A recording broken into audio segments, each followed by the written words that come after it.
The summer of 2012 was the kind of season Michigan parents dreamed of. Warm days, cool nights, and lakes so calm they looked like glass. For Caleb Morris, 9 years old and full of restless energy, the lake was more than a backdrop. It was a playground, a secret world where frogs hid under lily pads and dragonflies skimmed the surface like tiny helicopters. On June 18th, a Monday afternoon, Caleb's parents, Mark and Evelyn, let him wander down to the old dock that jutted out into Gray Pines Lake. The dock had been abandoned for years, its boards weathered and sun-bleached, but it was safe enough for a boy who loved to dip his toes in the water and throw rocks at the ripples. "He's only going 100 yards, Evelyn had said when Mark gave her a worried glance. "We can see the dock from the porch. Let him play. It's summer." Caleb ran ahead barefoot, clutching his little plastic bucket, his laughter echoing across the still water. By 3:17 p.m., everything changed. Later, the neighbors would remember hearing it too.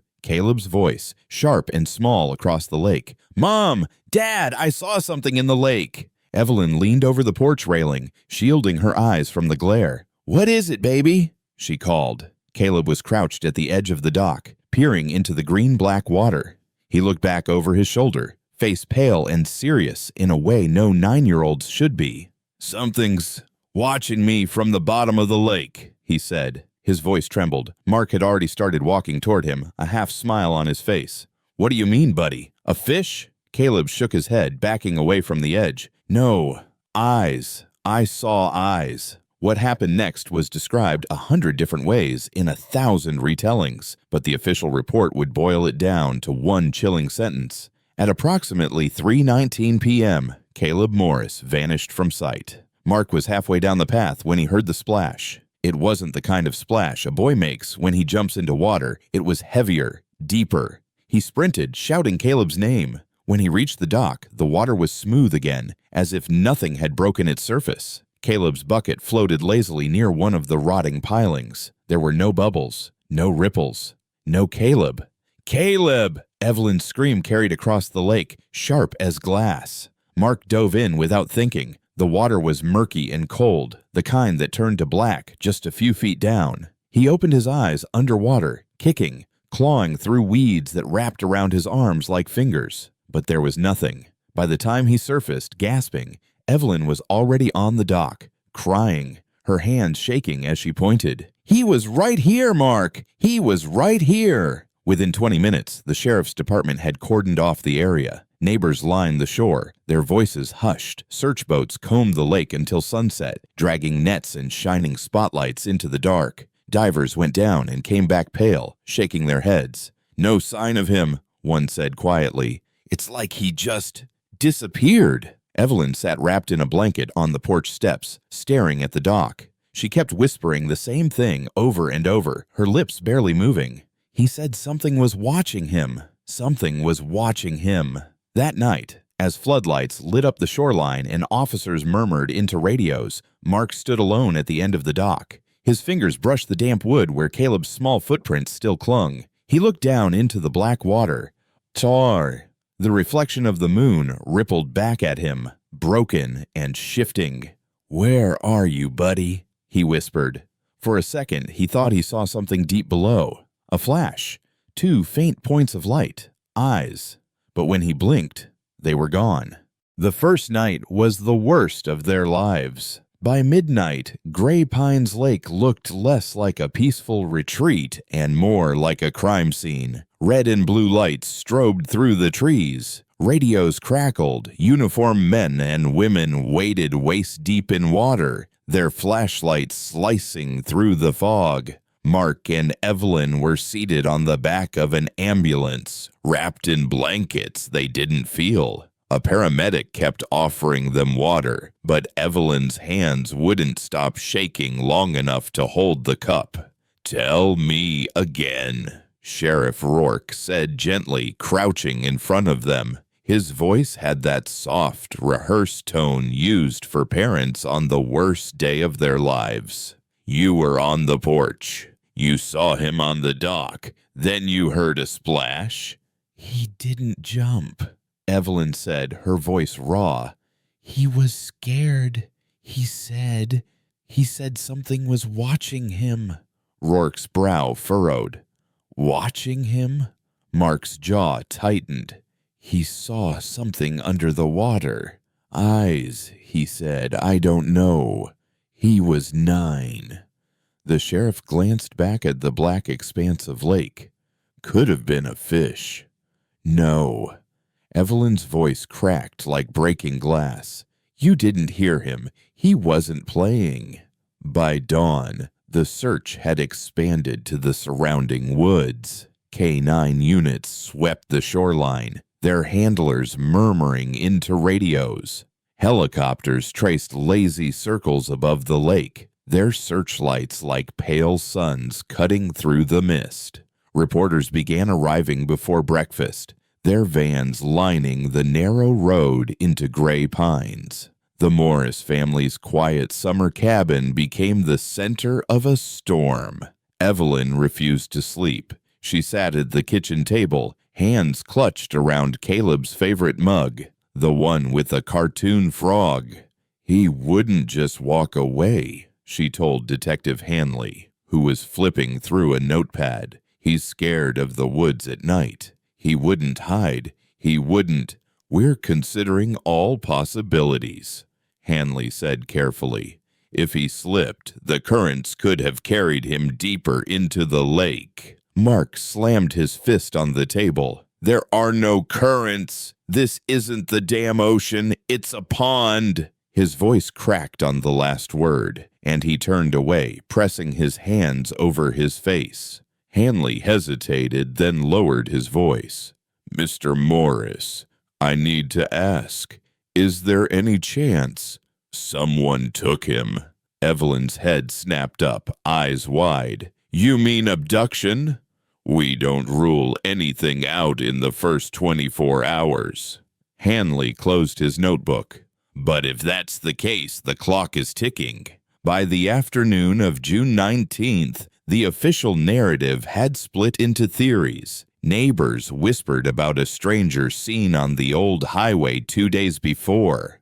Others insisted the dock was cursed, a leftover from when the lake was deeper and darker and something unnatural had lived in its depths. But Mark couldn't shake Caleb's words. Something's watching me. At 3:19 p.m., exactly 24 hours after the disappearance, he stood alone at the dock again. The boards creaked under his weight. I'm not leaving you here, he whispered into the stillness. He thought he heard it then. A faint splash out on the water. Slow, deliberate. That evening, divers returned. They had mapped the lake's floor, noting every snag of roots, every pocket of silt. The water was only 20 feet at its deepest, calm enough that they'd expected to find something. A piece of clothing, a shoe, anything. Instead, they found nothing. Like he just dissolved, one of them muttered, stripping off his gear. Evelyn overheard and broke. She screamed, a sound that ripped through the camp like a siren. Mark held her, but his own body shook as if the sound were pouring out of him too. That night, the sheriff gathered his team. Listen up, Rourke said, his voice hard. We treat this as both a drowning and a possible abduction until we know otherwise. I want interviews with every property owner around the lake. I want traffic cams pulled from the highway. And keep the divers on rotation. Detective Hanley hesitated. Sheriff, the kid's last words about something watching him. The mother keeps repeating it. Rourke exhaled through his teeth. 9-year-olds say things. He saw a shadow, a fish. His own damn reflection. Don't let it turn into a ghost story. But when everyone left, Rourke stayed by the window, staring out at the lake. The water was black and still, too still for just a second. He thought he saw it too. 2 faint points of light, like eyes. By the third day, the Morris family's quiet cabin was unrecognizable. Maps covered the kitchen walls, dotted with pins and scribbled notes. Deputies came and went in muddy boots, radios clipped to their belts. The smell of lake water clung to everything. Mark hadn't slept. His eyes were bloodshot, his jaw tight. Evelyn had stopped talking except to answer questions. Her voice was soft, mechanical, as if her body were moving on autopilot while her mind remained on that dock. Detective Hanley flipped open his notebook. "Mr. and Mrs. Morris, I need you to think carefully. Did Caleb mention anyone unusual? A man, a stranger in the area, anything out of the ordinary before this happened?" Mark shook his head. He spent his days catching frogs. The only strangers he saw were turtles. Evelyn suddenly looked up. "He did say something weird. 2 days before, he came inside after playing at the dock. He told me the lake was talking to him." Hanley frowned. "Talking? Not words," Evelyn said quickly. "He said it sounded like someone humming under the water. I thought it was just his imagination." Hanley made a note but said nothing. That afternoon, the divers changed their search pattern. Instead of sweeping the open water, they focused on the north side, where the lake bed was thick with tangled roots from drowned trees. "Visibility drops to 0 in there," one diver muttered, tugging on his mask. "Feels like swimming through a graveyard." At 2:45 p.m., they surfaced with something. It wasn't Caleb. It was a small, yellow plastic toy boat, the kind that came from a dollar store. Evelyn recognized it instantly. "He took that with him every time," she whispered, clutching it to her chest. But the boat was strange. The plastic was coated in a thin layer of silt, as if it had been underwater for years, not just 3 days. That night, Hanley met with Sheriff Rourke outside the cabin. The air smelled of wet pine and lakeweed. "We've got nothing," Hanley said. "No footprints past the dock, no sign of a struggle, and now this damn toy looking like it's been sitting down there for a decade." Rourke lit a cigarette and stared at the lake. "You ever hear the old stories about this place?" Hanley snorted. "Don't tell me you're buying into the ghost crap." "I'm not," Rourke said, exhaling smoke. "But 30 years ago, a kid went missing on this same lake. 8-year-old girl. They never found her. Before that, back in the 60s, 2 teenagers vanished off the dock during a midnight swim. No bodies, no clues." Hanley stared. "And you didn't mention this before. Why?" "Because every damn lake in Michigan has a ghost story," Rourke muttered, but his eyes stayed on the water, dark and glassy. On the 4th night, Evelyn dreamed of the dock. She was standing where Caleb had stood, staring into the black water. Something was moving far below, a pale shape coiling in the dark. Then, slowly, 2 lights appeared. Not bright, just faint, cold glimmers. She woke up screaming. Mark held her, whispering, "It's just a dream, just a dream." But when she looked past him toward the window, she froze. Out on the lake, barely visible in the mist, 2 small lights hovered just under the surface, and then they were gone. By the end of the week, the media frenzy had reached its peak. Headlines screamed, "Mystery at Gray Pines, boy vanishes without a trace." Parents say child claimed he saw eyes in the lake. Reporters swarmed the sheriff's office, demanding answers. Rourke stood behind the podium, jaw set. "We are continuing an exhaustive search," he said. "At this time, we have no evidence of foul play. We are treating this as a missing person case with all available resources. When asked about the parents' claim regarding eyes in the water, he didn't answer. That night, Hanley sat alone in his motel room, staring at the photos they'd taken of the lake bed. Twisted roots, black silt, shadows that seemed too dense to be just shadows. He turned off the lamp, opened the window. The sound of the lake carried through the pines, soft, steady waves against the shore. And then he heard it, a faint hum, low, almost like someone singing underwater. Hanley froze. The sound faded as quickly as it had come, leaving only the wind in the trees. He closed the window and locked it twice. By the second week, the search turned into something heavier, quieter. The bright lights and frantic shouting of the first days faded into a grim routine. Boats still combed the lake. Divers still vanished into the black water, but the sense of hope had thinned, stretched to breaking. Evelyn stopped answering questions. She spent hours on the dock, whispering her son's name into the rippling water as if it could carry her voice down to him. Mark followed her everywhere, afraid to let her out of his sight. They were two ghosts haunting the shoreline. It was around this time that the old stories began to surface. Detective Hanley sat in the back room of the Gray Pines Historical Society, a place that smelled of dust and mildew. A retired librarian named Agnes perched across from him, flipping through yellowed newspapers with trembling hands. "You're not the first to ask about the lake," she said, her voice like dry paper. "It's always been strange." She laid out a headline from 1983. 8-year-old girl vanishes from Gray Pines Lake.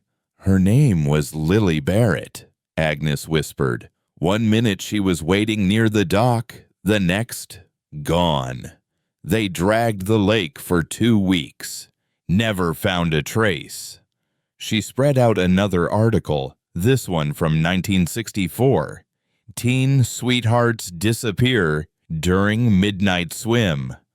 Everyone thought they ran away at first, but their clothes were still on the dock. Their parents swore they couldn't swim that far out. No bodies, no goodbye notes, just gone. Hanley rubbed his eyes. 3 disappearances, same lake, same dock. Agnes leaned closer. Some folks say the lake takes what it wants, that it remembers. That evening, Hanley met Sheriff Rourke in the parking lot of the sheriff's office. The sun was bleeding out behind the pines, staining the water orange and red.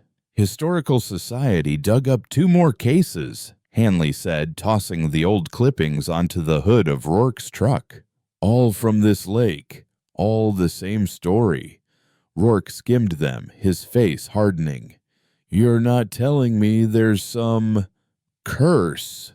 Hanley shrugged, lighting a cigarette with shaking hands. "I'm telling you we're standing on top of something we don't understand." For a moment neither spoke. The sound of the lake carried across the still evening, soft, steady. Then, faintly, a single splash echoed in the distance. Both men turned to look. The lake was calm.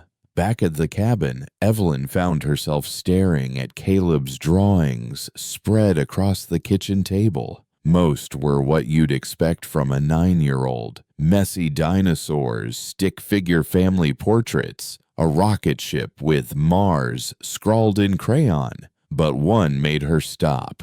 It showed the dock, the lake, and beneath the water, a dark shape with 2 white circles where eyes should be. Her hands trembled as she picked it up. She couldn't remember him ever drawing this.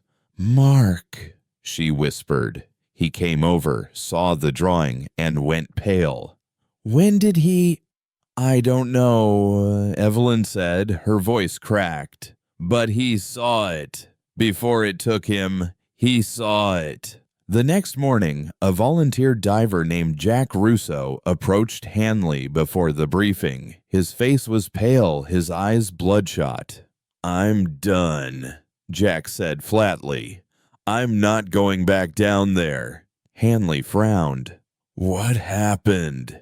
Jack's hands shook as he lit a cigarette. "We were 20 feet down in the root bed, no visibility. My partner was a few feet away. I heard something." "Heard what?" Jack's jaw clenched. "Breathing. Not mine. Not his. Something big right behind me." Hanley stared. "Did you see anything?" Jack nodded once. "Two lights, like eyes, then it was gone. Like it never existed." That night, Evelyn sat on the dock again.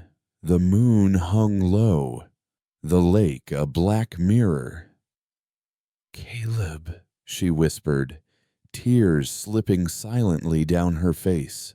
"If you can hear me, please come back. Please."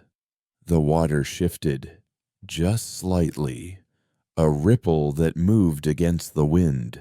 For a heartbeat, she thought she saw something rise just beneath the surface, a pale shape, small hands pressing against the water as if from below.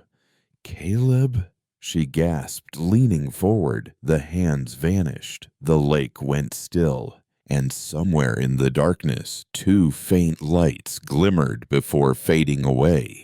By the 10th day, Gray Pines Lake had taken on a different kind of silence. It wasn't the peaceful hush of a summer morning anymore. It was heavy, expectant, like the water itself was holding its breath. The search team had dwindled. Many volunteers had gone home, shaken by the lack of progress. What remained were professionals, law enforcement divers, forensic specialists, men and women used to pulling grim things from the deep. But even they were starting to crack. Jack Russo hadn't returned to the water since his encounter with the eyes. He sat on the tailgate of a truck, wetsuit half unzipped, staring at the lake as if it might move. "Jack," Detective Hanley said, crouching beside him, "I need you today. Just one more sweep."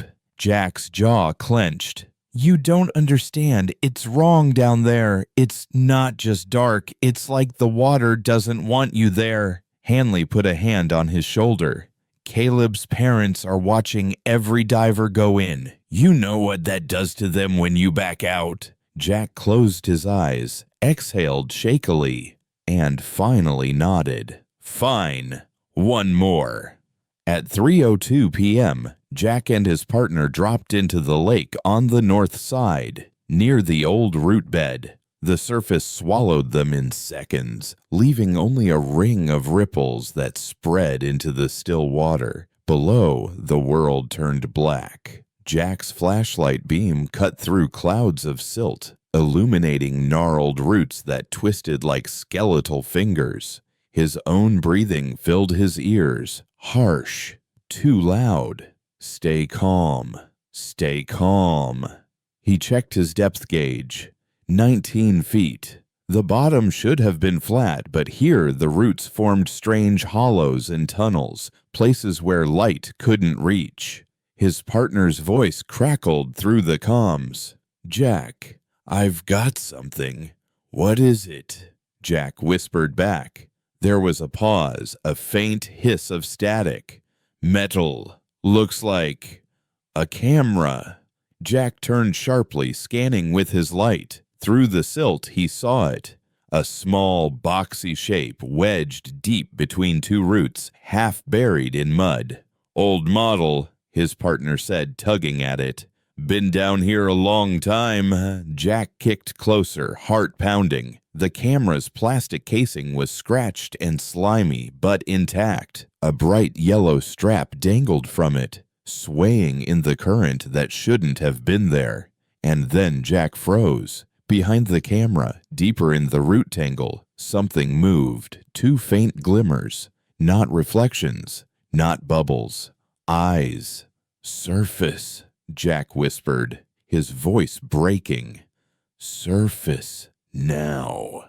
The camera broke the surface first, handed up to a waiting deputy. Moments later, the two divers hauled themselves onto the boat, ripping off their masks.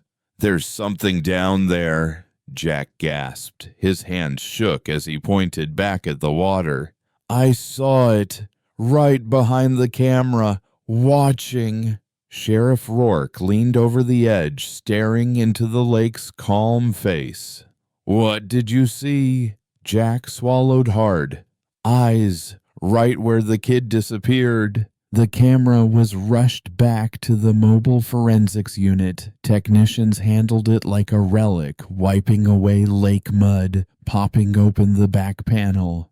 "It's a digital," one said. "Battery's long dead, but the memory card's intact." Evelyn stood in the doorway, arms wrapped around herself. Is it his?" The tech hesitated, then held up the yellow strap. "Ma'am, did Caleb own something like this?" Evelyn's breath caught. "Yes, his grandfather gave it to him. He called it his adventure camera." Mark's knees nearly buckled. He grabbed the edge of the table to stay upright. 12 years in a lake and it's still here. The tech glanced up sharply. "Sir, what do you mean 12 years? It couldn't have been down there that long. The casing isn't degraded. It looks recent." Mark stared at him. "My son's been missing for 10 days. The tech froze, color draining from his face. That night, the memory card sat in a sealed evidence bag waiting to be analyzed, but everyone who saw the camera swore they felt the same thing, that it wasn't just an object pulled from a lake. It was a message. Out on the water, the lake was still, too still. If you stood on the old dock and listened hard enough, you might hear it. A low hum beneath the surface, rising and falling like someone singing far, far below. And if you stayed long enough, you might see it too. 2 faint glimmers of light, watching.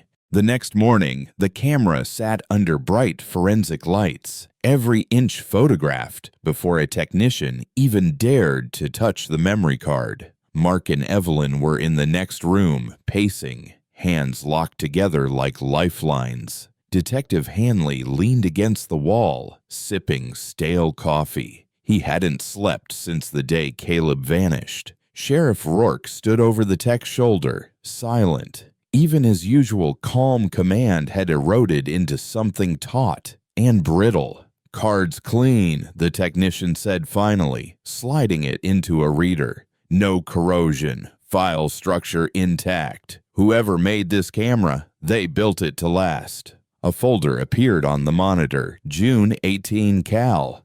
27 files. 27 pictures. Hanley murmured. He was snapping photos that day. The first images were innocent. Caleb's bare feet on the dock, his plastic bucket filled with minnows, a dragonfly frozen mid-flight. Evelyn's trembling voice cracked from the doorway when she saw those. "He always took pictures like that," she whispered. "He said it made the day last forever." Halfway through, the tone shifted. The images became blurry, rushed. Shots of the lake surface tilted at odd angles. A close-up of Caleb's own face, eyes wide, mouth slightly open. "Looks like he's scared," Hanley said quietly. Mark swallowed hard. "He called to us right after that one." Then came a picture of the water itself. Not the surface, the depths. Greenish black, with strands of weeds curling in the murk. And behind them, something pale, long, half-hidden. "Zoom in," Rourke said. The technician hesitated, then enlarged the image. The pale shape resolved into nothing human. No clear lines, just a suggestion of something massive coiled in the dark. "What the hell is that?" Hanley muttered. Nobody answered. The last 3 images were the ones that stopped the room cold. The first showed Caleb leaning over the edge of the dock, his little fingers gripping the boards. Behind him, under the water, 2 faint white circles as hovered in the gloom. "Eyes?" Evelyn whispered, tears streaming silently down her face. He saw them. The second picture was taken half a second later. Caleb's face filled the frame now, blurred as if he'd turned the camera toward himself in panic. His mouth was open, his eyes terrified, and the last photo. At first, no one spoke. It wasn't Caleb, it was the lake floor, the roots, and between them, a narrow hollow where the silt swirled like breath. In the center, 2 perfect points of light stared back at the camera, not reflecting, not refracting, staring. "Jesus Christ," Hanley whispered. "He took this right before." Evelyn sobbed into her hands. Mark gripped the edge of the table so hard, his knuckles turned white. The technician leaned back, his voice small. "That thing, it was right behind him." That night, the pictures were locked in evidence, but the images stayed burned into everyone's eyes. Hanley drove back to his motel in silence. When he closed his eyes, he didn't see Caleb anymore. He saw the last shot, the hollow, the roots, and those eyes that didn't blink. He left the lights on.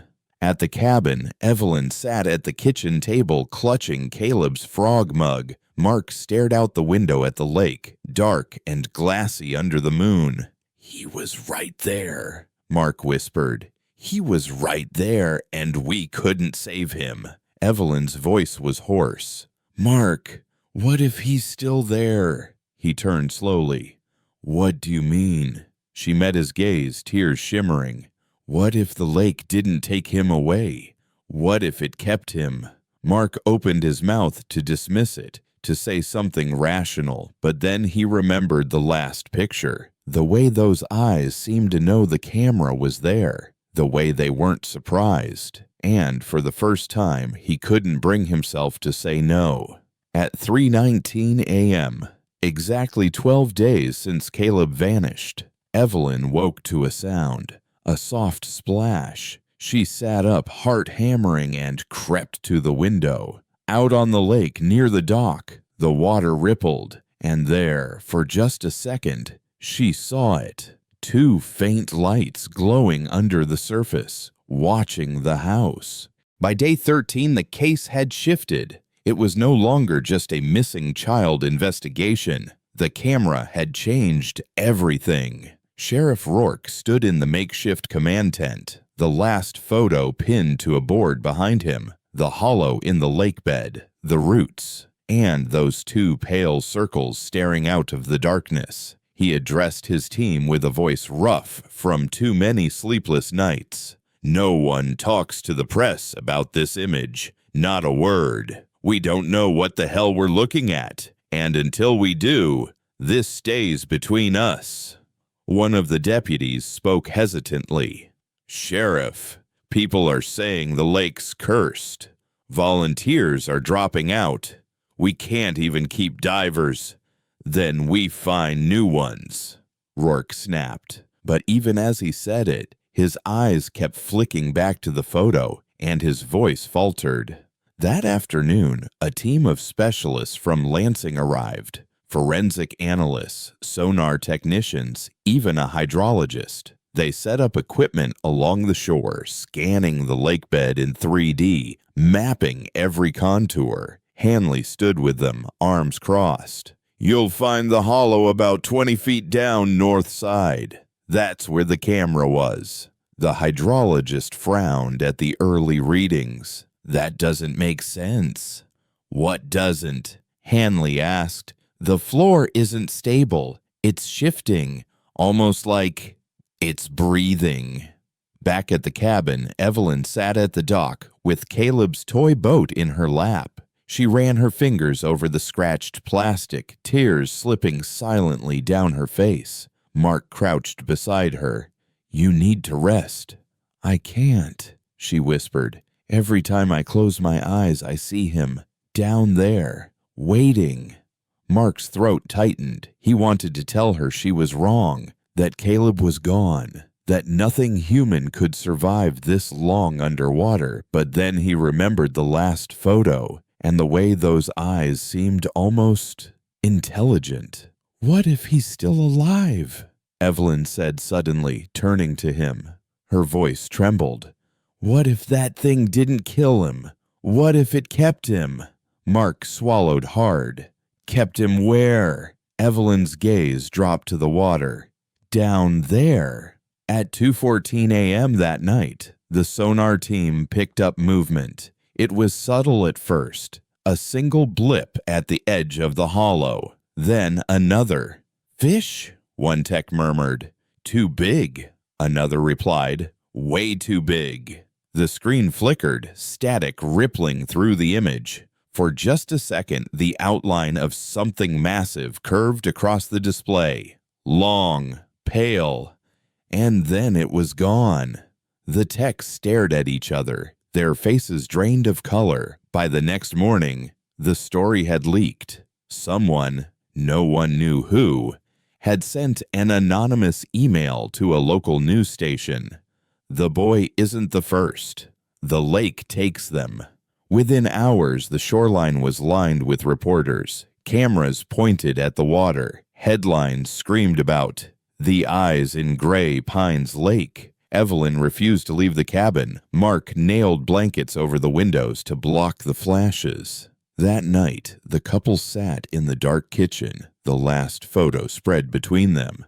I keep thinking about his face in that second-to-last shot, Evelyn whispered. He wasn't just scared. He was looking at something. Mark stared at the picture, his stomach twisting. What if he wasn't looking at it?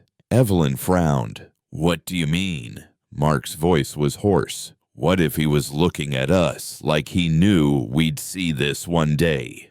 On day 15, the divers went down again. This time, they carried an underwater camera rig with a live feed. The command tent was silent as the screen flickered to life, showing the murky descent. Weeds swayed in the silt, roots twisted like bones. Then, the hollow.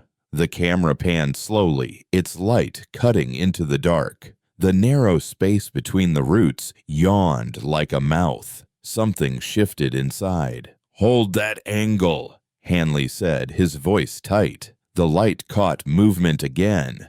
Pale skin, a suggestion of fingers, and then, for just a fraction of a second, a face.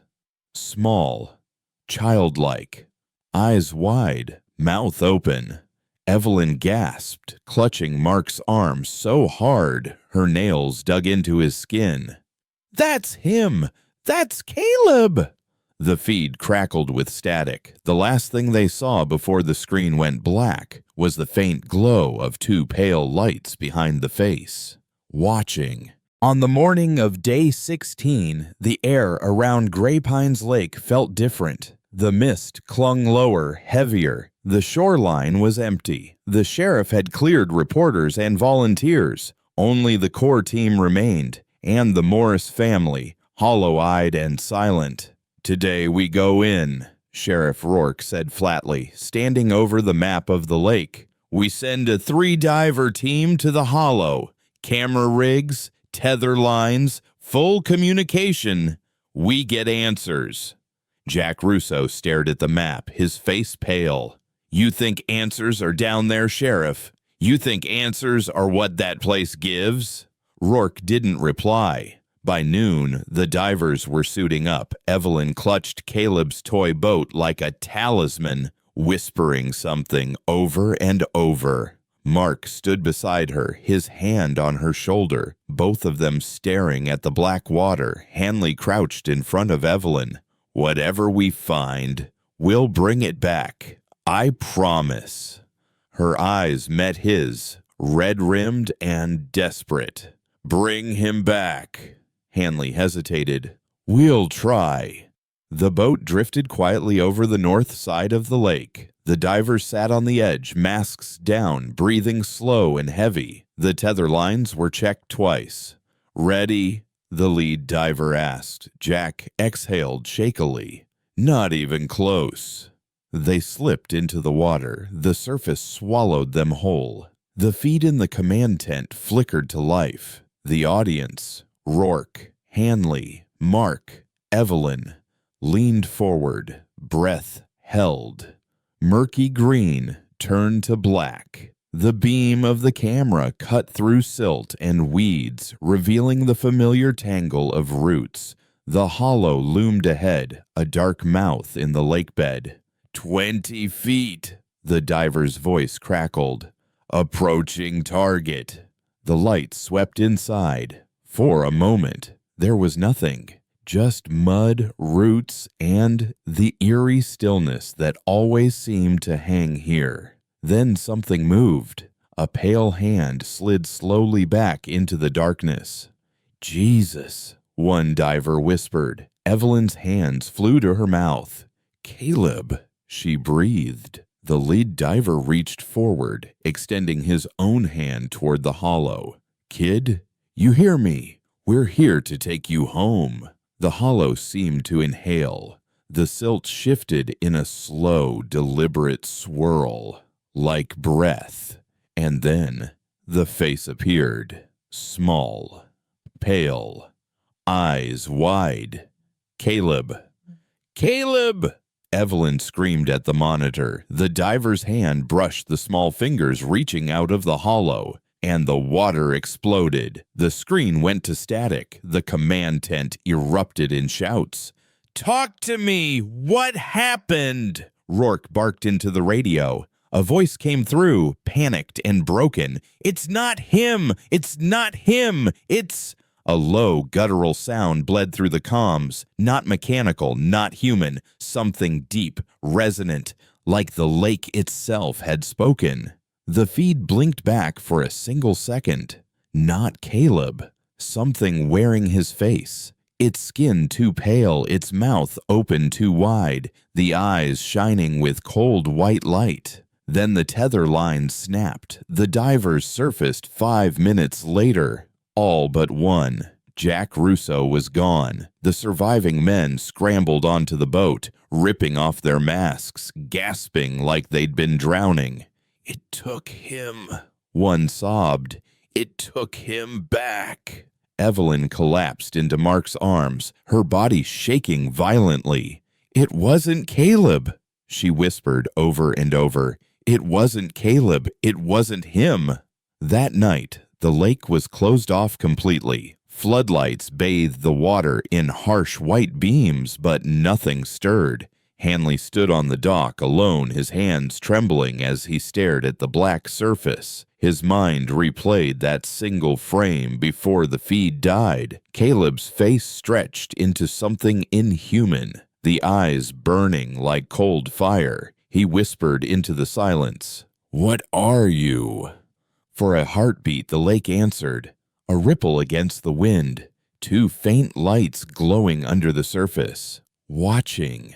The days after the dive were the darkest. The lake had taken Jack Russo, and Caleb remained missing. Or worse, something wearing his face haunted its depths. Mark and Evelyn were shells of themselves. The community had offered condolences, prayers, and quiet support, but nothing reached the hollow ache inside their hearts. Evelyn stopped sleeping altogether. Each night she sat by the window, staring out at the lake's glassy surface, waiting for a sign. She whispered Caleb's name into the darkness, willing him to answer, to come back. Mark tried to hold it together. He worked long hours with the sheriff's office, fighting to keep hope alive. But every time he closed his eyes, he saw that last photo.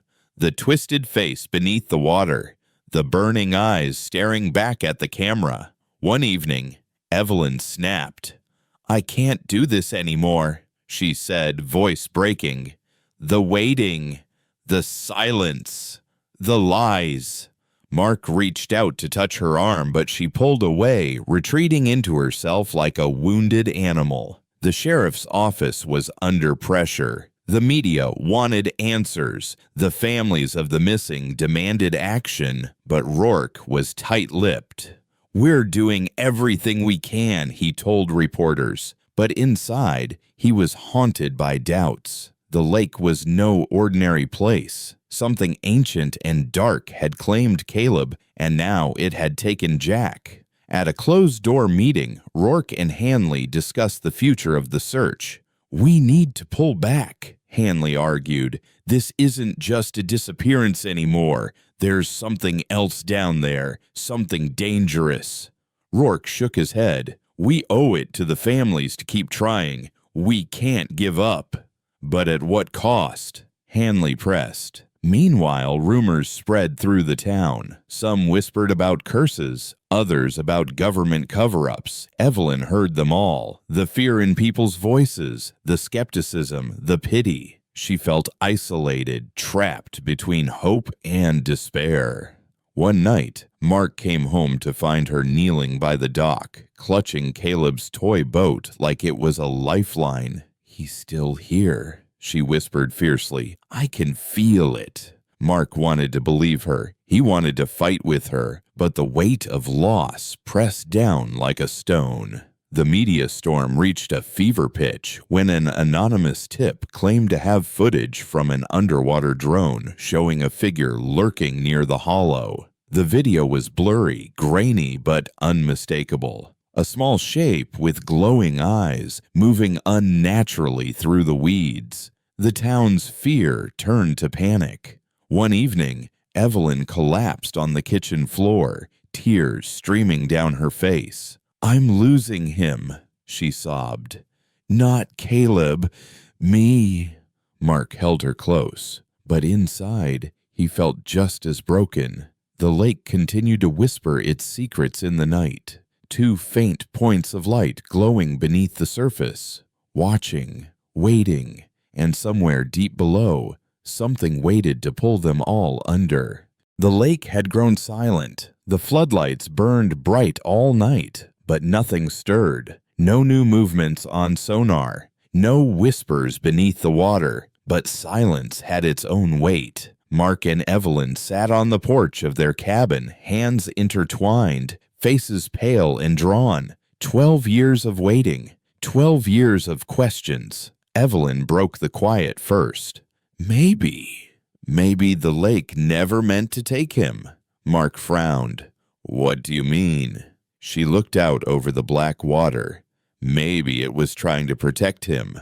That night, a storm rolled in. Thunder cracked across the sky, rain pounding the roof like the beat of a drum. Mark couldn't sleep.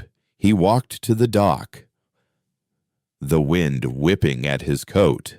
The lake churned beneath his feet, waves crashing against the wood. Then, through the rain and darkness, he saw them. Two faint lights, not cold or menacing this time, warm, inviting. A voice echoed inside his head.